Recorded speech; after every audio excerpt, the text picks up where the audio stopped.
Hay momentos en la vida en los que sentimos que todo empieza a faltar.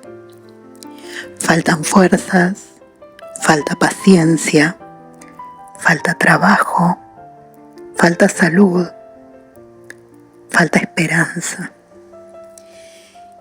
Y casi sin darnos cuenta, empezamos a hacer cuentas. Nos sentamos frente a nuestra realidad y preguntamos: ¿cuánto queda? ¿Cuánto alcanza? ¿Cuánto tiempo más podremos sostener esta situación? Tal vez vos también estés atravesando un momento así. Quizás no sea una crisis económica.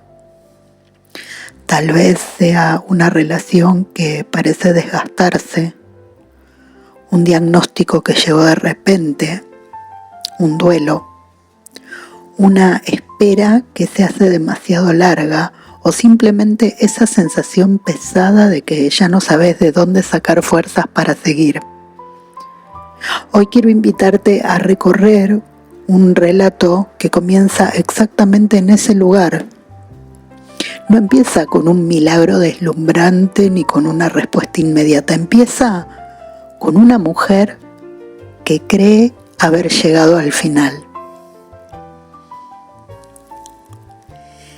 Te invito a que leamos juntos la palabra de Dios en el primer libro de los Reyes, capítulo 17, versículos 8 al 15. Vino luego a él la palabra de Jehová diciendo: levántate, vete a Sarepta de Sidón y mora allí. He aquí que yo he mandado allí a una mujer viuda que te sustente. Entonces él se levantó y fue a Sarepta. Y cuando llegó a la puerta de la ciudad, he aquí una mujer viuda que estaba allí recogiendo leña, y él la llamó y le dijo: te ruego que me traigas un poco de agua en un vaso para que beba. Y yendo ella para traérsela, él la volvió a llamar y le dijo: te ruego que me traigas también un bocado de pan en tu mano. Y ella respondió: vive Jehová tu Dios, que no tengo pan cocido, solamente un puñado de harina tengo en la tinaja y un poco de aceite en una vasija. Y ahora recogía 2 leños para entrar y prepararlo para mí y para mi hijo, para que lo comamos y nos muramos. Elías le dijo: no tengas temor, ve, haz como has dicho, pero hazme a mí primero de ello una pequeña torta cocida debajo de la ceniza, y tráemela, y después harás para ti y para tu hijo. Porque Jehová, Dios de Israel, ha dicho así: la harina de la tinaja no escaseará, ni el aceite de la vasija disminuirá, hasta el día en que Jehová haga llover sobre la faz de la tierra. Entonces ella fue e hizo como le dijo Elías, y comió él, ella y su casa muchos días.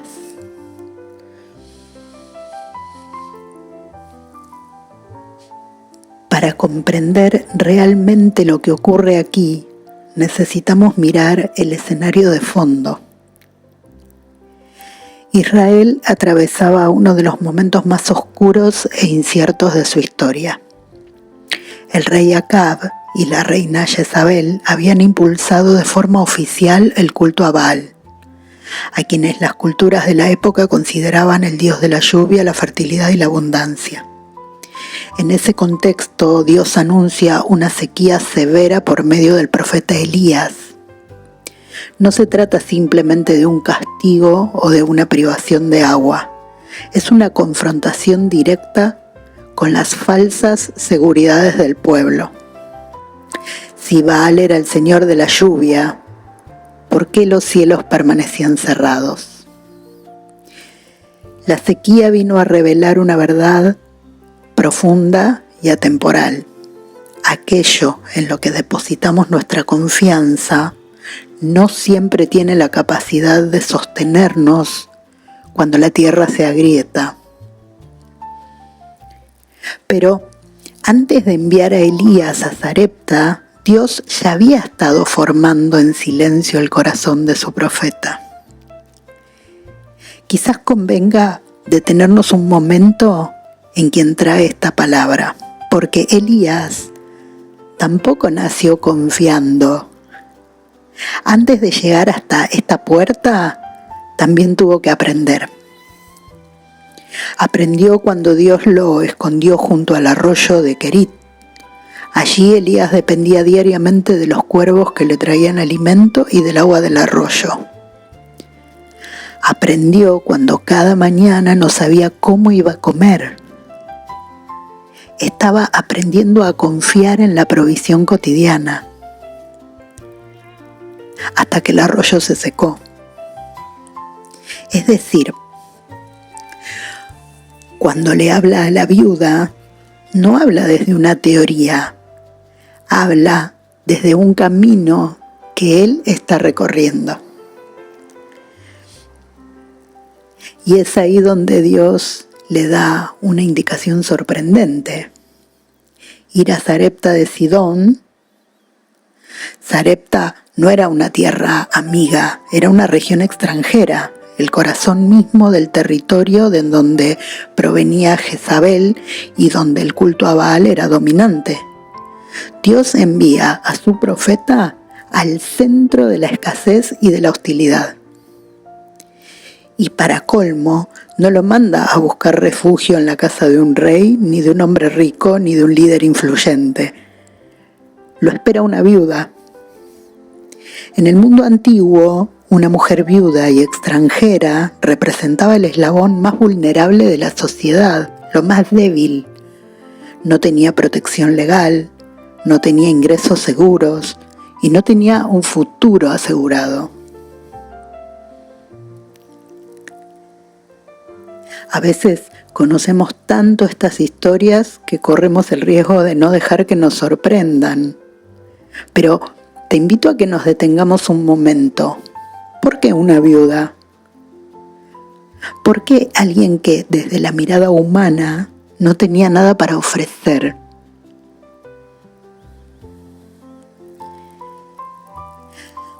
Cuando Elías llega a la puerta de la ciudad, encuentra a la mujer juntando leña. Sus palabras hacia el profeta son sencillas y desgarradoras. Vive Jehová tu Dios, que no tengo pan cocido. Solamente un puñado de harina tengo en la tinaja y un poco de aceite en una vasija. Prepararlo para mí y para mi hijo, para que lo comamos y nos muramos.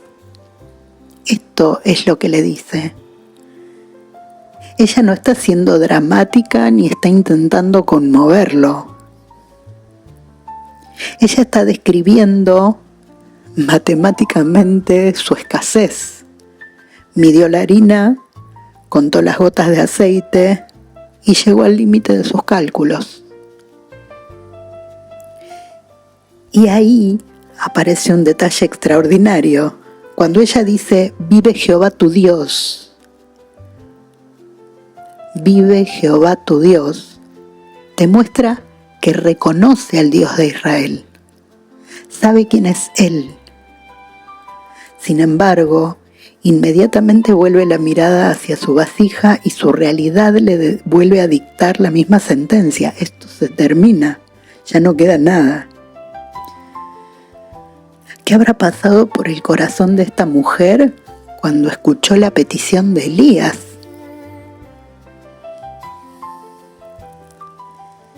Acá es importante hacer una pausa sobre los dos personajes que aparecen en la escena, porque Elías y la viuda no están en el mismo momento de su camino de fe. Muchas veces leemos este pasaje como si Dios le exigiera a ambos lo mismo, pero no es así. Elías ya venía con un recorrido. Había experimentado el cuidado de Dios en el desierto. Había aprendido a esperar. Tenía una historia previa con la palabra. La viuda, en cambio, recibe esta invitación de golpe, en el punto más bajo de su desesperación. Y Dios no la mide con la regla de Elías. Le pide únicamente un paso que corresponde a su propia historia. Dios no nos compara con la fe de otros ni nos exige certezas que aún no hemos construido. Nos llama desde el lugar exacto donde nos encontramos hoy. ¿Alguna vez te encontraste haciendo cuentas solamente con lo que tenías delante de tus ojos? Quizás hoy no estés llamado a hacer lo que hizo Elías, ni tampoco lo que hizo otra persona que admirás. Tal vez Dios solamente te esté invitando a dar el paso que corresponde a tu historia. Entonces irrumpe la voz de Dios a través de Elías. Lo primero que le dice no es un reproche ni una explicación teológica, le dice: no tengas temor. Y después le pide algo que desafía cualquier sentido común: hazme a mí primero una pequeña torta. ¿Por qué pedirle primero a quien no tiene nada? No porque Dios o el profeta tuviesen hambre de pan, sino porque esa petición colocaba a la mujer, a la viuda, ante un punto de inflexión: tomar una decisión que trascendiera la parálisis de sus cálculos. ¿Qué lugar ocupa el miedo cuando tenemos que tomar decisiones? Y creo que lo más impactante del texto es lo que se omite, lo que no se dice.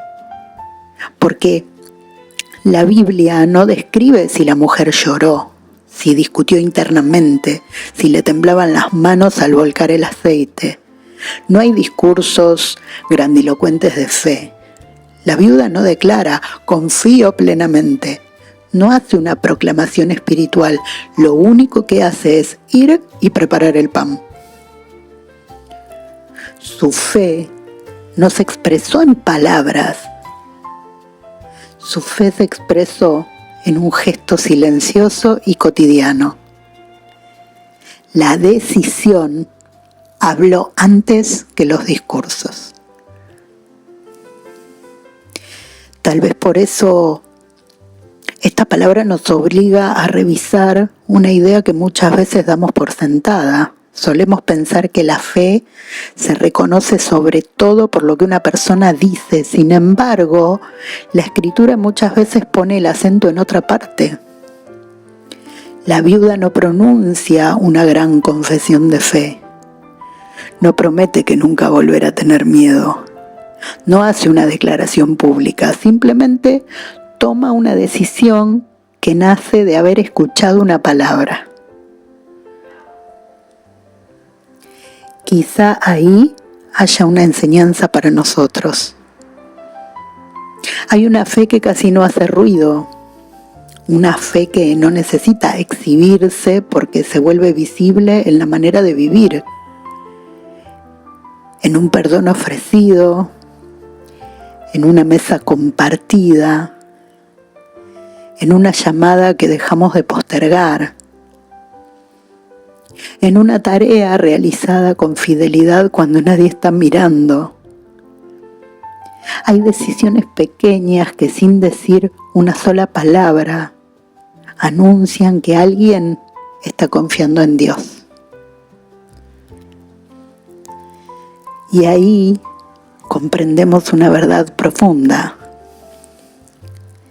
La decisión precede a la comprensión. Vamos de nuevo. La decisión precede a la comprensión. Nosotros solemos funcionar al revés. Primero queremos entender todo, ver el resultado garantizado, asegurarnos de que la vasija esté llena y recién ahí dar el paso. Pero en el camino del Evangelio la secuencia suele ser otra. Escuchamos la palabra, decidimos confiar, nos ponemos en marcha y es en el camino donde empezamos a comprender. El milagro de la harina que no escasea no comenzó cuando la vasija se llenó. El verdadero milagro comenzó unos minutos antes, cuando una mujer, muerta de miedo, decidió volcar la última harina en el horno para compartirla. Este relato de lo que ocurre en Sarepta no es un mito antiguo, es un espejo de lo que nos ocurre a diario. La fe no suele ponerse a prueba en escenarios espectaculares, sino en la trama ordinaria de nuestra cotidianeidad. Quizá hoy tu tinaja no sea una tinaja, quizás tenga forma de agenda, de sueldo, de un diagnóstico, de una conversación pendiente, de un hijo o hija que necesita tiempo, de una madre que espera una llamada. Todos tenemos alguna tinaja y todos conocemos esa sensación de mirar lo poco que queda. La fe aparece en gestos sencillos y concretos.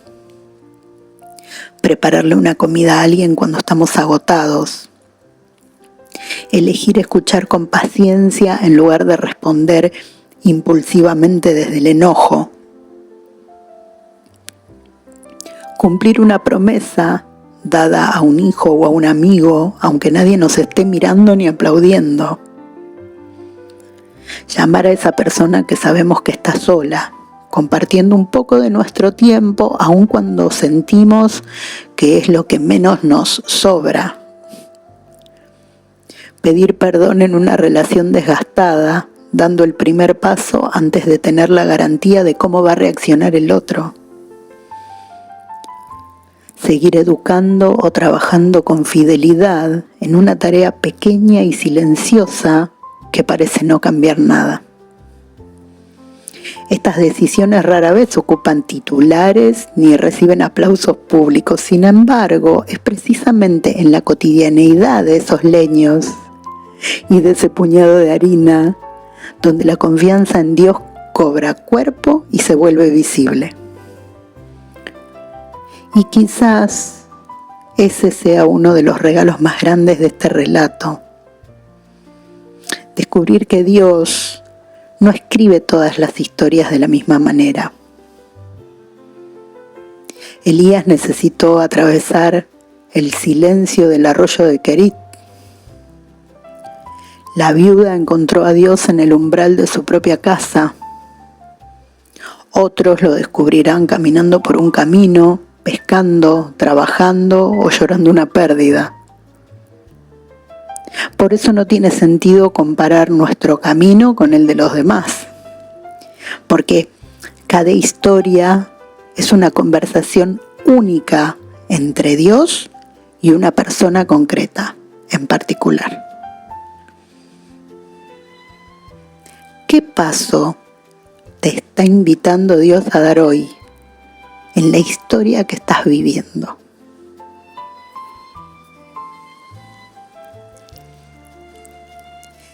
Te quiero hacer una invitación para esta semana, para estos días.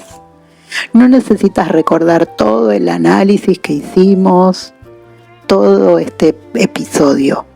Tampoco necesitas memorizar cada detalle del pasaje. Te invito a guardar una sola frase en tu corazón. Son 3 palabras. No tengas temor. Cuando aparezca la angustia por los números, por el tiempo o por las fuerzas que se agotan, volvé a repetir suavemente hacia adentro. Es entre vos y Dios. No tengas temor.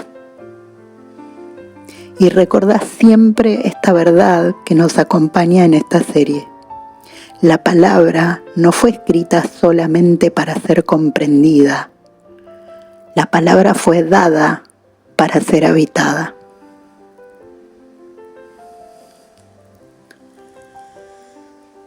Hoy, en este primer episodio, hemos recorrido el camino de una mujer que pasó de medir la escasez a experimentar la provisión. Descubrimos que el tema central de este episodio no es únicamente la multiplicación milagrosa, sino cómo la confianza en Dios se encarna en una decisión concreta, por pequeña o insignificante que parezca. Elías, formado en el silencio del arroyo de Querit, la viuda, interpelada en el umbral de su propia casa. Los dos, distintos en su camino, coincidiendo en el mismo llamado: confiar antes de comprender del todo.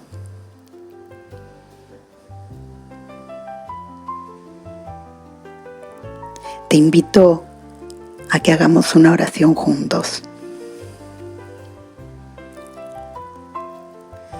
Señor, vos conocés con exactitud las zonas de nuestra vida donde sentimos que las fuerzas se terminan y que los recursos ya no alcanzan.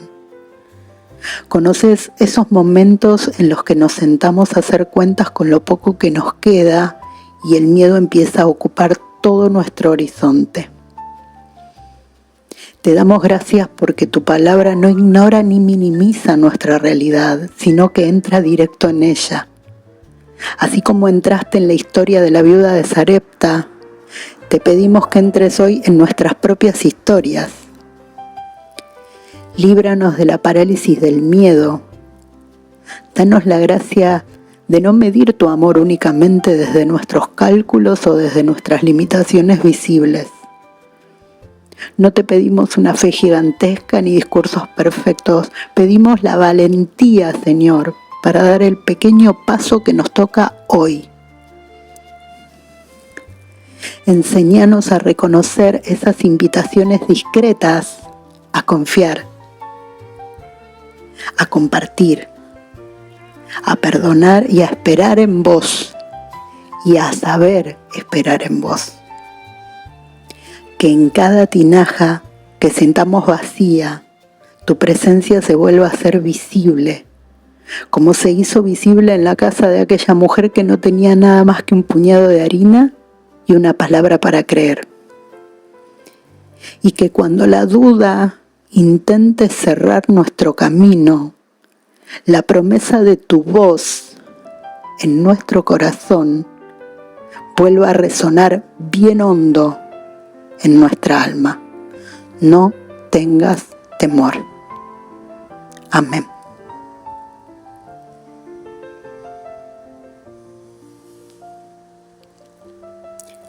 Te invito a que durante esta semana, en estos días, vuelvas a abrir tu Biblia en 1 Reyes 17, 8 a 15. No leas el pasaje buscando ideas nuevas o respuestas rápidas cada día. Volvé con lentitud a una sola pregunta: ¿qué decisión concreta puedo tomar hoy? Iluminado por la palabra de Dios y no guiado únicamente por mi miedo. Quizá esta semana tu vida no cambie de un día para otro. Quizás la tinaja siga pareciendo pequeña, pero tal vez si volves una y otra vez a la palabra, descubras que Dios sigue haciendo lo mismo que hizo en Sarepta. No siempre cambia primero las circunstancias. Muchas veces empieza transformando el corazón de quien decide confiar.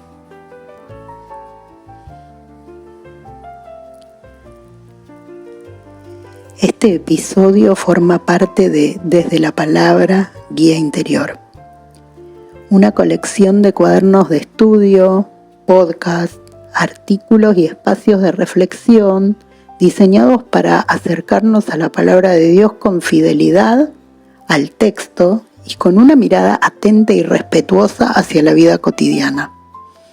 Esta primera serie de 20 episodios se realiza en colaboración institucional con el Ministerio Cristiano Palabras de Perfección. En nuestro próximo encuentro vamos a recorrer una escena conmovedora del Nuevo Testamento. 2 personas caminan por un sendero de polvo, tristes y convencidas de que todo ha terminado. Mientras conversan acerca de sus ruinas, un desconocido se acerca y empieza a caminar a su lado. Aunque ellos no logran reconocer quién es. Te invitamos a leer durante estos días y esta semana Lucas 24, del 13 al 35. El camino de Emaús. Quizá ese camino también tenga algo vital que decirle a tu propia historia. Hasta nuestro próximo encuentro en Desde la Palabra, Guía Interior.